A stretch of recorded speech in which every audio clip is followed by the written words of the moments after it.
Et pour continuer notre couverture de l'inauguration du Grand Musée égyptien, aujourd'hui le 1er novembre 2025, puisque c'est une date qui sera marquée dans les esprits, dans les mémoires de tous les Égyptiens et même peut-être de tout ce qui est intéressé par la culture au monde.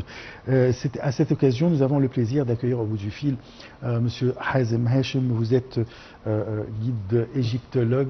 Bonjour. Bonjour. Alors si on parle en tant qu'Égyptien, qu'on sent vraiment que c'est une journée exceptionnelle, alors si je parle ou bien si je pose la question à un égyptologue, c'est-à-dire adorateur de la civilisation égyptienne et connaisseur de cette civilisation et de son histoire, comment vous considérez cette journée? Alors, j'ai un peu du mal à entendre la dernière partie de la phrase, désolé. Comment vous voyez cette journée en tant qu'égyptologue? Déjà, comme on a parlé la dernière fois avec vous, oui. Là j'étais déjà en circuit, si vous voulez, avec des vacanciers, je suis encore, et j'ai une fierté incomparable parce que tout le monde n'en parle que de ça et tout le monde attend que ça. Et comme on l'a dit la dernière fois, tellement s'est passé des choses pour que on attend et ça soit inauguré et finalement non pas cette fois-ci, que ça a fait tellement autour tout un débat qui est devenu finalement très positif. Et aujourd'hui, quand on voit comment les Égyptiens, en général, même pas égyptologues, ils ont reçu ça avec une grande fierté, comment ils fêtent dans la rue, même les personnes qui ne touchent pas vraiment au côté très spécialisé dans l'égyptologie ou dans le domaine du tourisme, sont là avec le drapeau depuis hier soir autour du musée. Alors pour moi, ça me fait double et triple plaisir. Un plaisir sur le côté, bien sûr, personnel comme guide et comme égyptologue et quelqu'un qui est dans le tourisme depuis longtemps, qu'on attend un événement comme celui-là depuis longtemps. Une fierté avec les vacanciers, comment ils voulaient absolument, ils disent qu'ils n'ont pas la chance de pouvoir visiter puisqu'il y a l'inauguration, ils ne peuvent pas accéder, donc ils veulent venir absolument, et à quel point ils attendent que ça, de revenir pour juste le grand musée avec tout ce qu'on a à côté, mais ils veulent venir exprès. Et une autre partie aussi de moi qui est la fierté que l'Égyptien, finalement, de plus en plus, il se rend compte que ce patrimoine et cette culture et qu'il s'appartient de plus en plus à son histoire ancienne et laisse de côté toutes les autres choses qui nous ont pas fait plaisir dans les dernières années à avoir volé notre identité pour autre chose. Donc, c'est un mélange de sentiments, mais ça reste toujours la fierté et l'espoir dans l'avenir. Et la fierté qu'on est vraiment sur un bon début pour les prochaines années de tourisme. Donc beaucoup de sentiments qui sont mélangés à la fois. Oui. Quel est votre avis sur le choix de l'emplacement de ce grand musée? Est-ce que ça va donner plus de valeur pour le musée, le grand musée égyptien, puisque c'est à 2 kilomètres des pyramides? Oui, bien évidemment. Maintenant, aujourd'hui, et ce qui est fantastique dans l'histoire, c'est que on ne peut pas parler du plateau de Giza, et quand on sait qu'est-ce que ça représente le plateau de Giza avec la merveille du monde, une des rares merveilles qui est toujours là, des anciens merveilles, sans parler de grands musées. Donc, finalement, c'était très très bien réfléchi, et tous les travaux qui étaient faits depuis des années jusqu'à nos jours autour, qui va rendre le site, qui va rendre ces travaux le site incomparable avec n'importe quel autre site au monde, parce qu'on ne peut pas parler aujourd'hui de la merveille du monde ou du plateau de Giza sans parler de grands musées et vice versa.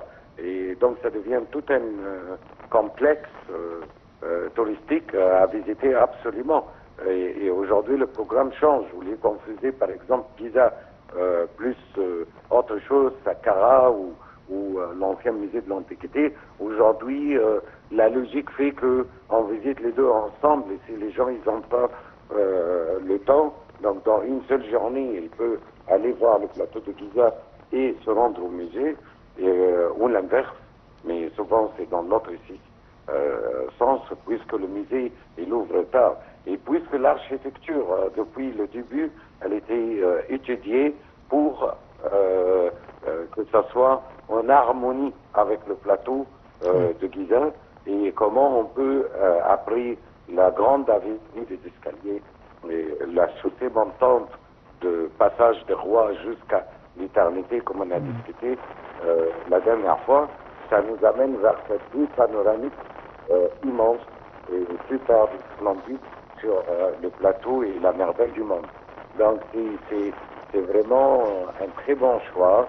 Et aujourd'hui, vous savez que l'architecture elle était tellement étudiée que il fait, si on dit d'une manière symbolique les trois pyramides, on sait sur le plateau de Giza il y a plus de 3 pyramides avec les pyramides de Rennes, etc. Mais aujourd'hui, on dit les 4 pyramides parce que depuis le ciel, on voit le grand musée aussi comme une grande pyramide. Donc, forcément, aujourd'hui, on voit le résultat de ces années de fatigue et d'attente et de la patience. On va récolter enfin tout ça.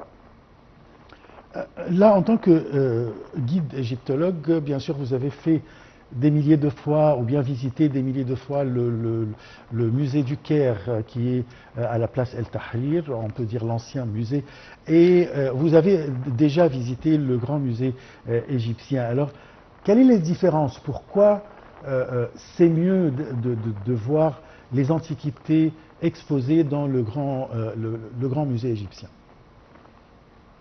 En fait, il y a une grande différence, limite c'est incomparable. Je dirais que l'ancien musée, il va garder toujours sa valeur et c'est aussi, il a une grande valeur dans le cœur des Égyptiens et des égyptologues parce que c'est tellement ancien que le bâtiment en lui-même il devient un monument.